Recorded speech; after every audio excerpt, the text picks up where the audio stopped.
Hey everybody, it's Ryan McCaffrey with IGN. We're here at 343 Industries with Kynan Pearson, the lead multiplayer level designer on Halo 4. We're getting a tour of all 10 Halo 4 multiplayer maps. We've reached the end of the alphabet. Vortex is the name of the map we're about to see. This is the 10th one we're looking at. Of course, maybe this is the first video you're watching. We've got all 10 videos. Look them up on IGN.com. Kynan, tell us about Vortex. So Vortex is a Forerunner space. It's another large-scale vehicular combat map that we have. This one takes place on a Forerunner, in a Forerunner location that ONI's researching. So they've got a base set up there to try and figure out what's happening with this location. Right now they're kind of convinced that these structures are harnessing the planet's wind for power. So interestingly, if you've watched all of the other multiplayer map video tours with Kynan, this is now our, I believe, 1, 2, 3, 4, arguably 5th large-scale multiplayer map. That seems like more than previous Halo games. Have you guys taken more of an emphasis on the larger scale vehicle-friendly maps for Halo 4?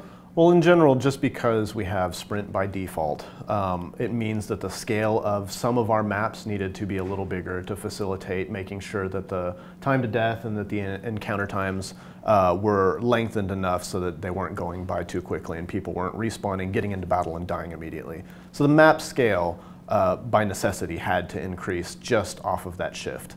That being said, our mid-scale maps, like mid-large, something like Complex, still works great for 4v4. Right. And so while it seems like it's larger, it's actually kind of in our, just in the mid-range rather than large.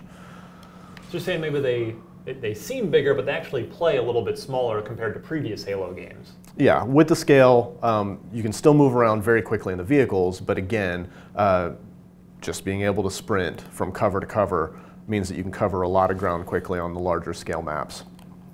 So this map, Vortex, you have this bowl, which is down in the center of the map where everything kind of funnels down towards.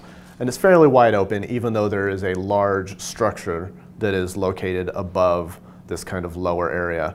Gives you a lot of long lines of sight so that you can have scoped weapon combat, some long range, but also there's ample cover and kind of some separate sub-routes giving you plenty of opportunity for close range and mid-range.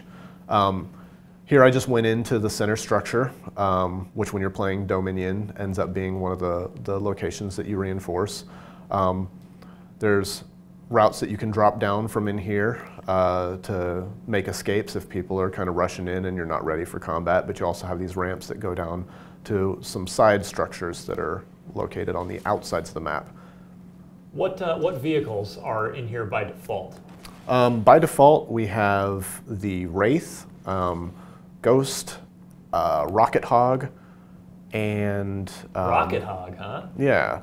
So this version of the map, this mode might not actually have it in, but typically it'll spawn down here in the center of the map for objective game types. So it's right in the middle of the map. Everybody can make a mad rush for the Rocket Hog.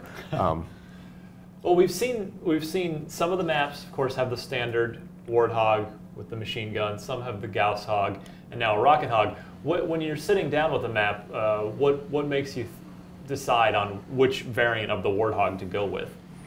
Again, it comes down to what the map supports, and we wanted to have a large variety of vehicles, and because we had quite a few variants that we wanted to actually use in the map variants and kind of the different modes, we wanted to take advantage of those. So sometimes that doesn't mean that we get to use them all that often, but we wanted to make sure that people had something that they could go to experience them that wasn't just custom games for fun. And you did also mention in one of the other map tour videos that, in fact, it was Exile where the Scorpion was. We were asking about the Scorpion, implementing the Scorpion by default versus the Wraith. Now here you've gone with the Wraith. What makes this map a good fit for the Wraith as opposed to the Scorpion? Well, the Wraith as a vehicle can strafe, which gives it the capabilities of getting into and out of tighter areas. It doesn't require as much clearance as the Scorpion does, just because in general it's a smaller form factor, it's not as long. So here you can see that the lines of sight in the level actually support kind of the arc of the Wraith shot. Right. So it just works really well for cresting over hills and getting into certain areas, and basically it makes it more interesting to try and fire on people from distance because it's a more skill-based shot. And it can be vulnerable if you take into these center structures, just because people can use the plasma pistol to EMP it and gain ground. So you still have to protect it much like you would another power vehicle on the other maps. All the same countermeasures still work on it, so meaning you try and flank around behind it and get up and hit it with a grenade and destroy it? Yeah, absolutely. So while there are elements of it that have changed visually and in regards to the tuning, it's very familiar to fans of the Wraith that have enjoyed using it in previous games. So how has this map evolved over time as it's been tweaked? Because certainly we've got quite a healthy selection of vehicles. You've got these turrets. Where did this map start versus where it's ended up?